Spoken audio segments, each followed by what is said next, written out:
This is for. Okay, now No, you're good. I'm gonna cut this up and make it look nice. more significant than the introduction of the Galileo, which was a video communication system introduced well before Microsoft introduced the technology by 3 months or so. More significant, once again, than that is for Volkswagen, which I was the key member of a team that we had set up to produce a worldwide system. What did you do comprised with, of 300 units that were at the time also encrypted because of the state-like type of espionage going on in the auto industry. Germany, for instance, doesn't send any of their models outside the country from within Germany. They send them to Luxembourg where they could be shipped out from there. So you're telling me there's espionage happening in the auto industry? Oh, of course. It's everybody that knows that it's as serious as state espionage is. Holy shit. So the point is that Volkswagen then, their engineers and everybody in these 300 sites felt very confident with the encryption that then their production really flourished, or their engineering really flourished. With that being said, the year that they actually implemented it, Volkswagen-wide, they broke every corporate profit record ever set since Hitler started the company. So they learned how to use that technology in a manner that was quite successful. So now looking back at what happened then and what's going on now, what's your opinion on how the communication business in the world is? What's your opinion of the business communication services that are available now? It's entirely monopolized by just a few players. Google, Amazon, Facebook, so is it Cisco, companies like that, quite significant. However, they took a wrong turn a decade ago by going in one direction, depending upon an email kind of product,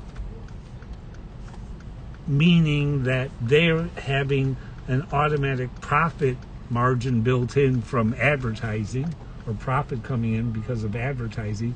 In other words, you let them snoop in your email, then in exchange for all using the services, using these beautiful services, which once again is, if you don't have privacy in communication, like in this one, if we knew that someone was listening in on us, we would definitely, or for nefarious manners, we would definitely want to disguise how we talk or what we say, not to let. Yeah, for sure. If we were doing something, so this is even if you're not doing something wrong, it's it has nothing to do with wrong or right. It just has to do with how effective is that communication if it's being listened in on. Let me take a step back. Do you believe that privacy is a fundamental right as a human being?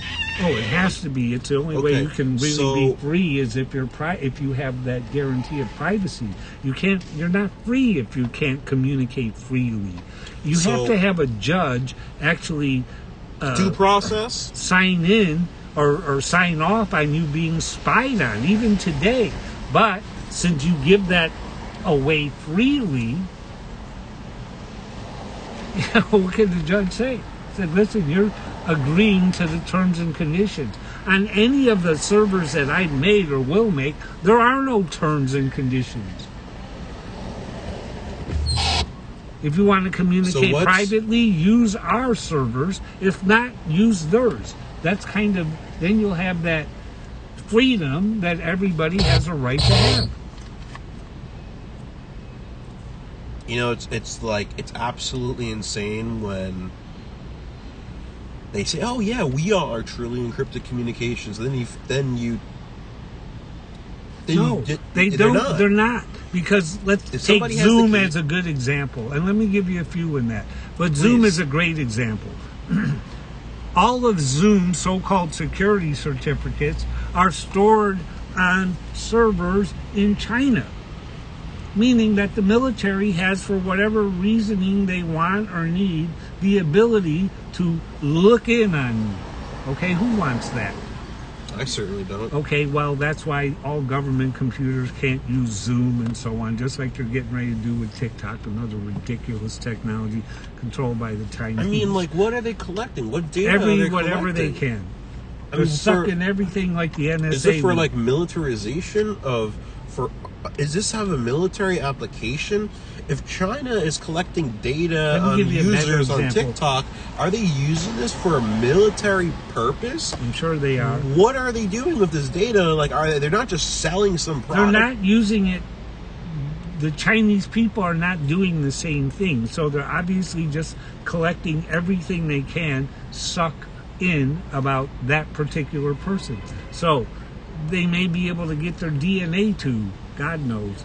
But the point I'm trying to make is you can't trust any of those big guys because they're all operating on different profit model on advertising. We're not operating on advertising. So you were mentioning about... We don't need 50,000 people to do what one man can do, let's say.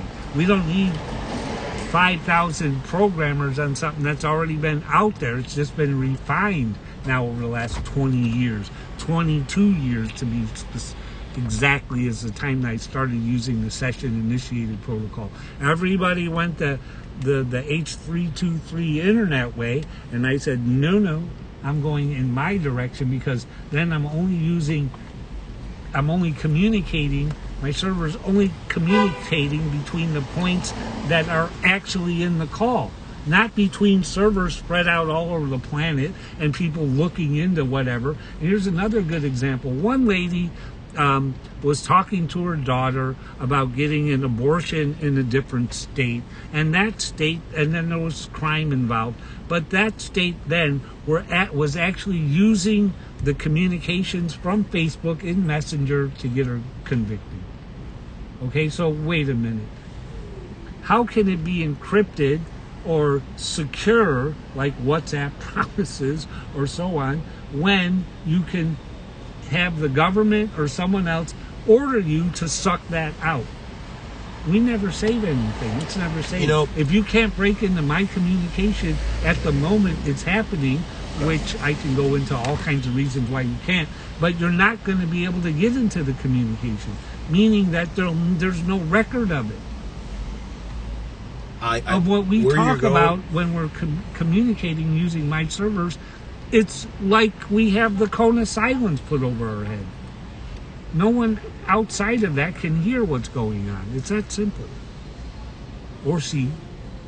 All right, so you're bringing up a lot of great points, and when you look up the Fifth Amendment in the U.S. Constitution, it's basically due process. Right, it says privacy. The Fifth Amendment creates a number of rights. Hold on a second. Privacy is guaranteed under the Fifth Amendment. All right, the Fifth Amendment. The Fifth Amendment creates a number of rights relevant to both criminal and civil legal proceedings. In criminal cases, the Fifth Amendment guarantees the right to a grand jury, forbids double jeopardy, and protects against self-incrimination. It also requires that due process of law be part of any proceeding that denies a citizen life, liberty, or property, and requires the government to compensate citizens when it takes private property for public use. So, you're reading this right now, you're hearing it, you know this already. When you say that these people are getting convicted and their data is being used against them when they think that it's encrypted communications, they think they're safe having these conversations, where's their due process? Where is their protections? In the terms and conditions, you don't have But fuck those. the terms and excuse my language. But forget about the terms and conditions. We're talking about human basic rights here. Yeah, well, the terms and conditions, you can sign them away, just like Stormy Daniels signed away hers in her non-disclosure agreement that she couldn't discuss things. She lost, by the way. So the terms and conditions are extremely important. By not having terms and conditions, we're saying just use it. What are we going to get sued for? It works. It's private. And we're just giving that away. Why? Well, because we believe in the right to privacy. It's the Fourth Amendment, not the Fifth Amendment. I think you got your amendments fucked up. Okay, substantive due process has been interpreted to include things such as the right to work in an ordinary kind of job, marry, and to raise one's children as parent. In Lochner v. New York, 1905, the Supreme Court found unconstitutional a New York law regulating the working hours of bakers, ruling that the public benefit of the law was not enough to justify the substantive due process right of the bakers to work under their own terms. Substantive due process is still invoked in cases today, but not without criticism. Okay, so the promise of legality and fair procedure, I mean, this is going all the way back to the Magna Carta of Great Britain, you know, like the promise to his nobleman that he would act only in accordance with law, legality, and that would receive the ordinary processes and procedures of law. You know, the requirement that the government function in accordance with law is in itself ample basis for understanding the stress given these words. A commitment to legality is at the heart of all advanced legal systems, and the due process clause is often thought to embody this commitment. So if the I mean, listen, if they're putting FISA warrants out, if it in the past, it used to be incredibly difficult to begin an investigation on an individual or parties or whatever, and get all this information that we have now. Now you click a button and John Doe investigation data's been collected. Everything is there. You know, it takes just 1 second to get that same amount of information that would take months and weeks and years to build up a case. Now it's so easy to say, hey, I have a suspicion that John Doe is being a bad actor, and I would like to put an inquiry in the system to begin an investigation. Well, you know, if they're making it that easy to begin an investigation for this guy, that easily, and where's the due process? Where is that guy's right to say, hey, it's not there if he gives it away with the acceptance of the terms and conditions. Every one of the big guys that do this always have to have the terms and conditions in there for you to give away your right. Look at that, what it says right there about the Fourth Amendment. Sorry about rolling down these windows up. No, that's okay. I just didn't want the smoke all to Okay. The Fourth Amendment. Just read that thing that's highlighted. Oh, the Fourth Amendment originally enforced the notion that each man's home is his castle, secure from unreasonable searches and seizures of property by the government. It protects against arbitrary arrests and is the basis of the law regarding search warrants, stop and frisk, safety inspections, wiretaps, and other forms of surveillance, as well as being central to many other criminal law topics and to privacy law. Thank you. That's all you need to know. What amendment is that? The Fourth Amendment. Yes. It's the one that guarantees pretty much wiretaps and other forms, stop and frisk. These are new words, but the... What? Oh, yes. I have one.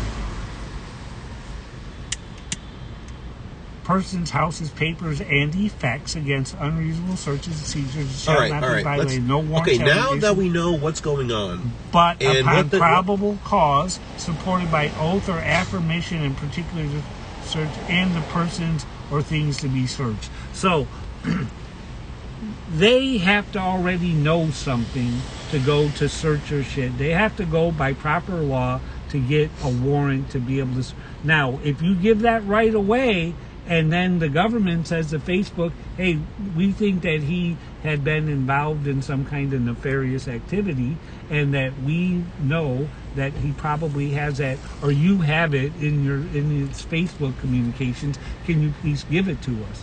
Facebook will say, well, do you have an order from the court? And they'll say, well, we don't need an order from the court. They're involved in making COVID not as bad as it should, or some kind of bullshit that Twitter can then take your direct messages and publicize them if they want, like they're going to do pretty soon. So the point is, once you agree, you're fucked, period. That's why it's free. It's not free. All right, so 1 second. With what's going on with the government, and we have these amendments and these rights, but obviously, we're not given these rights. We're not given due process. We're not. No, there's no other option to use that kind of technology in the world, because that's the only way you could do it. Now, that brings me to vidtel.live. A software application that is truly it's an application. It's an actual server. It's an actual server. Like when you go to Facebook, you're not going to Facebook's webpage. You're going to Facebook's server. Vidtel.live, people. VIDTEL.live. Short for video. What exactly is Vidtel.live, Steven? It's a video telephone. It's a video telephone. Is it encrypted? Yes, of course it Now, is. how long does it take to sign up? There is no sign up. Of course not. There is no sign up. The purpose what's of crazy is to use the purpose of me doing it this particular way, whether by God or by circumstance, is that it's supposed to be used in this manner. Imagine the world where people could communicate as if they're in the same room. So then we have a government agency saying to you, "Oh no, Stephen, this is not good." What government agency? Fuck I'm the just government. saying, The government has no say over mine, just like Google doesn't have. If you put in Vidtel space live, Google will say in a regular Google search, it'll say no information is available. But if you click on the link, it goes to my server.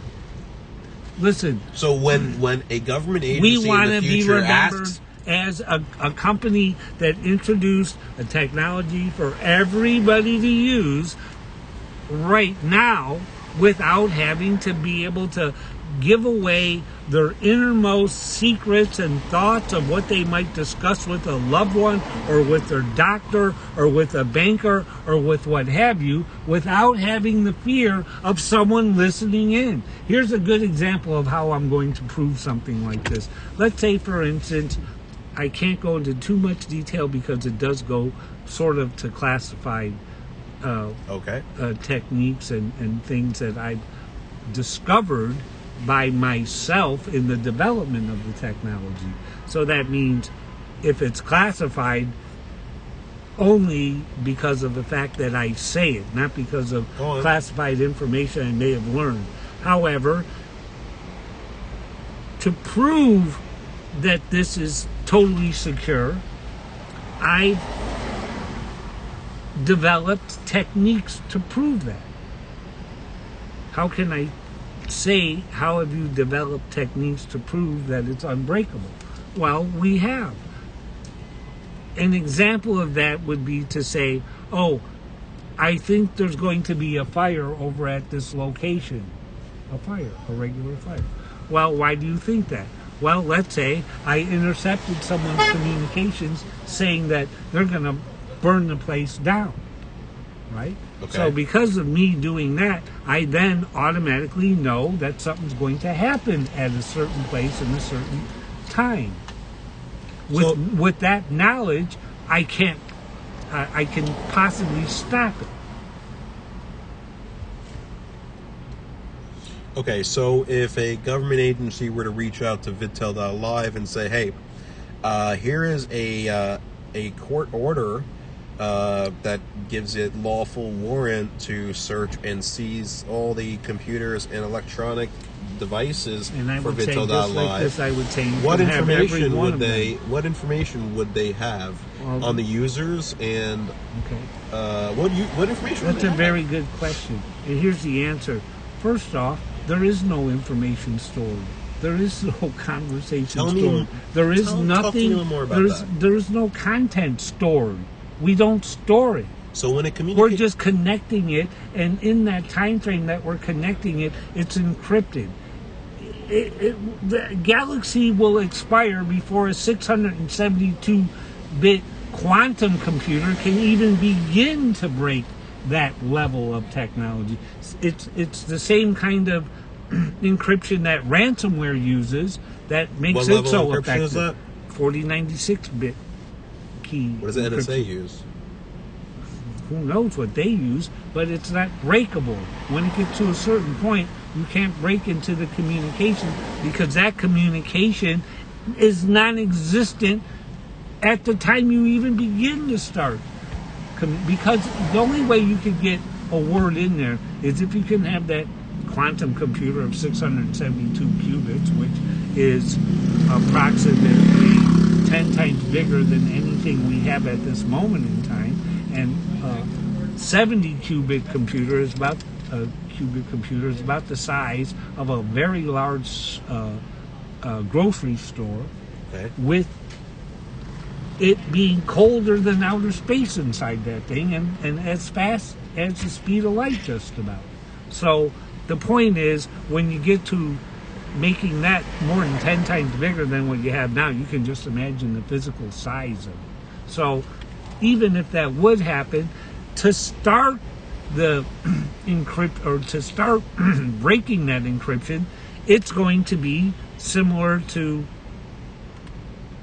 it would take longer than the shelf life of our galaxy to actually break with that powerful computer that's 10 times bigger than the supermarket. I understand. So it's not happening, and even if it would happen, they would have to do it in that instant. So stale. No, it would. No, there's no information. That's what I'm trying to say. So when we don't store shit. There's no storage of any communication that's taking place. I understand, but let's explain it to our viewers. Let's just break it down in a technical aspect. We go on to vidtel.live. I'm on, and then the second user goes on. And then we talk for 20 minutes, and then we are about to click the end or get out of the chat. On the back end, what is going on? Can you just describe in like layman's terms, simply, old-fashioned like telephone wire?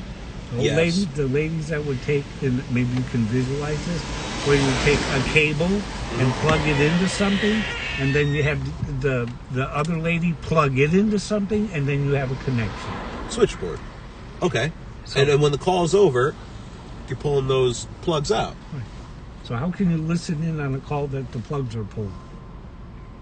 You can't. It's pulled. How can you listen in on the conversation? Unless you had a tape recorder, you can't. What about man-in-the-middle attacks? There's no man in the middle. What happens? He has to be in the conversation to be the man in the middle. So, and whoever the moderator is controlling all that shit. And then, even then, if they try to break into it any other way, you could even enhance it further with encryption. And then, even after that, I can have it all scrambled looking on the video and on the sound to even enhance it even more. So we went as far as we can go with making it secure. No one else can do it better than that. And the ones that do, like Google or Facebook, who's looking in on that, or who can look on that? You know what they have right now on all new televisions? They have a little camera inside the TV. Listen to me closely. Inside the TV. Inside the TV. And that's... They have a special name for it, but that camera is designed to see how you react to a certain TV show that you're watching. So then the writers can then adapt how, people react when they're watching TV. I said, but what happens if I'm watching TV in my bedroom with my girlfriend? Look, wait. That's being given away by doing what? I agree. You agree. It says it's on every brand new TV. Look in there. Look. Especially the big ones like Samsung and so on. So they're already breaking in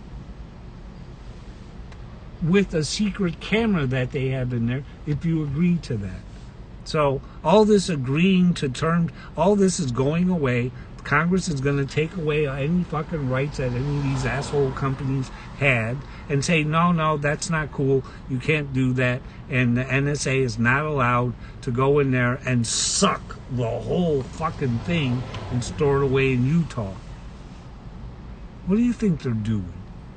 That's why I've never, ever said anything bad online. I've never threatened anybody anytime on the telephone. I've already known not to do things like that because it's technically possible to do it. Even back in the old days, they could listen in on your phone that's on the hook inside your house. That's an old trick. They would just do something to the little switch and leave it on all the time.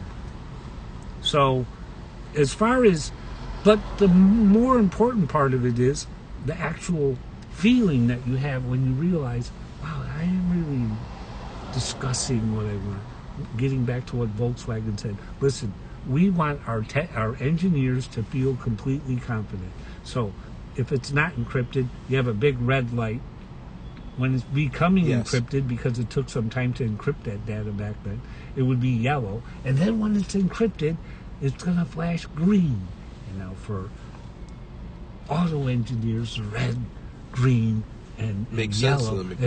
It's all fucking good, and they understood it. But they discovered that the engineers, when they seen that shit was red, and the state or the non-state kind of espionage that's going on, they were happy as fuck. They hated the fact that they wouldn't even trust any shit like that with the internet. They would never do that because they knew that people could get in there and fucking spy in on them. Now, one of the things that saved my whole career was after I got back to the States and they wanted to say, fuck this guy, he didn't do anything for us and all this. Okay, I said, that's okay.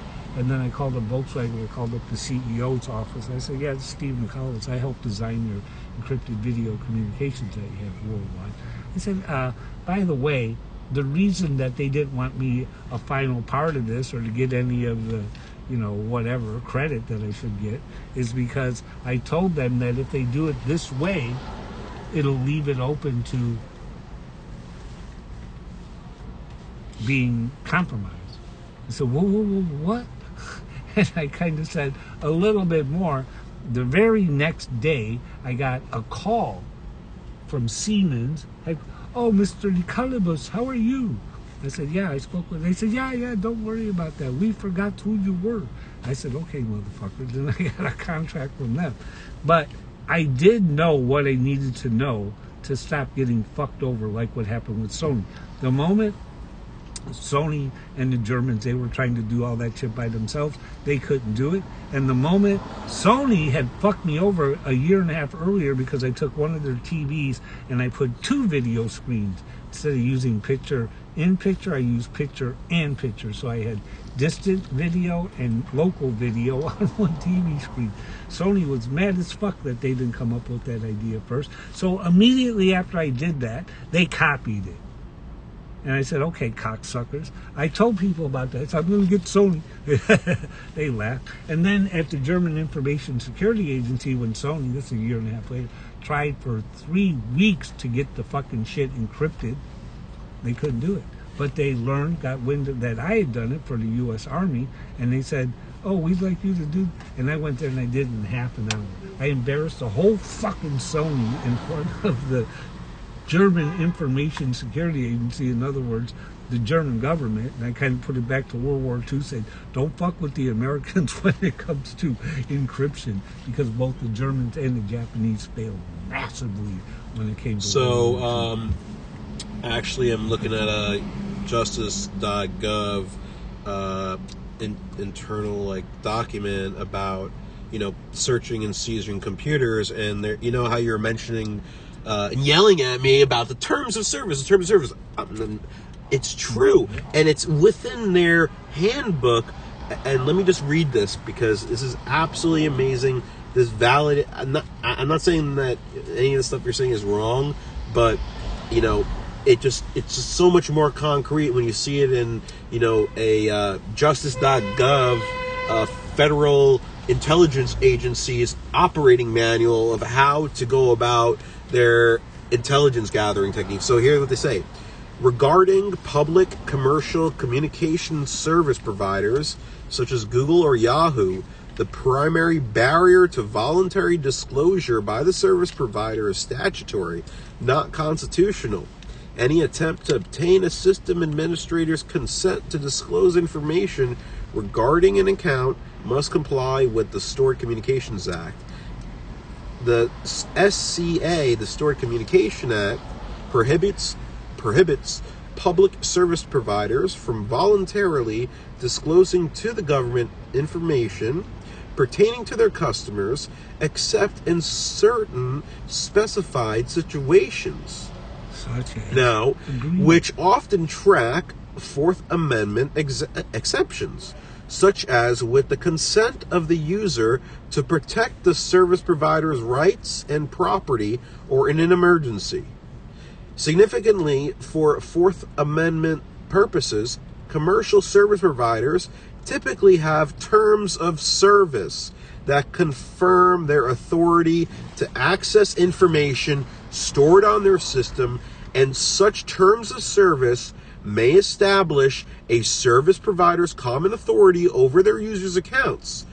You can see this in United States versus Young case, holding that Federal Express's terms of service, which authorized it to inspect packages, gave it common authority to consent to a government search of the package. You can also see United States versus Beckett, where service providers have an agreement to share information under circumstances similar to those in our case, for investigation to cooperate with law enforcement and to take legal action.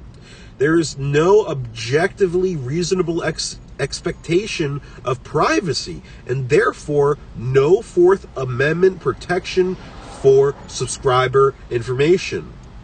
All right, but see Quone versus Arch Wireless Operating Company, where finding a government employee had reasonable expectation of privacy in pager messages stored by a provider communications service based on informal policy that the text messages would not be audited. So everything you're saying is true. True so much so that it's in their operating manuals and guides. I mean, this document here, the title, it's a 300-page document, but the title of it is called Searching and Seizing Computers and Obtaining Electronic Evidence in Criminal Investigations. Computer Crime and Intellectual Property Section, Criminal Division, published by the Office of Legal Education, Executive Office for United States Attorneys. Now, what are they going to see when they go to vidtel.live? I think they're going to be like. Wait a second. I think they're going to be plotting against you. Well, first off, they're going to say, "Who is this guy?" And then they're going to do like this. They're going to do just like this. Kind of think of it like a movie. I say, Steven DeCollibus, and because it's going to go boom, and they're going to say, "Wait a minute. No, don't fucking put a fucking burner letter out on him. Wait." You know, let's let him live another day. Maybe he has something here. No. They're gonna back off. I can tell you one thing, it's not classified per se, but I can say it this much. Every time there's a nuclear incident, or has been any kind of nuclear incident, and you don't really have little nuclear incidents, but you have close kind of little nuclear incidents. Yeah, like when the bomber engine explodes. No such thing. And there's someone out there putting the fire out, and that happens to be me. Every president since that happened to me in 1978 has heard the name, because every president is briefed on incidents that almost ended in a nuclear. Of significance. That's freaking significant. I got a strike for it. So should I edit that out? Is that open? Edit what out? It's public information. Okay. No, I don't know if it's public. I don't think you can type it in the internet. That's and crazy. Find out about it, because it is. So listen, we're going to wrap this up. So we're going live at 9:30 p.m. Eastern Standard Time. Today is January 4th, 2023. 8:05 p.m. Eastern Time right now. We're going live at 9:30 p.m. Please tune in. If you can't tune in, at least save the link or check out the YouTube channel that I'll post in the section below. You can also email Steven. Steven, what's your email address for people that are curious? Or tech@vidtel.live. tech@vidtel.live. You can reach out to Steven at any time. He also is able to give one-on-one, private, in-person disclosure to press and media. If the press and media have more questions, if they want the data, they want to know more. They want the real deal. They want everything that hasn't been talked about here today or will be talked about in the future. Please, please, please reach out to Steven DeCollibus. Again, your email is tech@vidtel.live. tech@vidtel.live. Again, tech@vidtel.live. Again, that's Steven DeCollibus, a significant individual under the radar, people. Definitely worth tuning in. Definitely, my media mogul's definitely worth checking him out. And this guy ain't going to be small forever, I promise you that. Coming to you live here from New York City at 9:30 p.m. This is Adam Shalit. Thank you for tuning in. Okay, that's good. Now listen.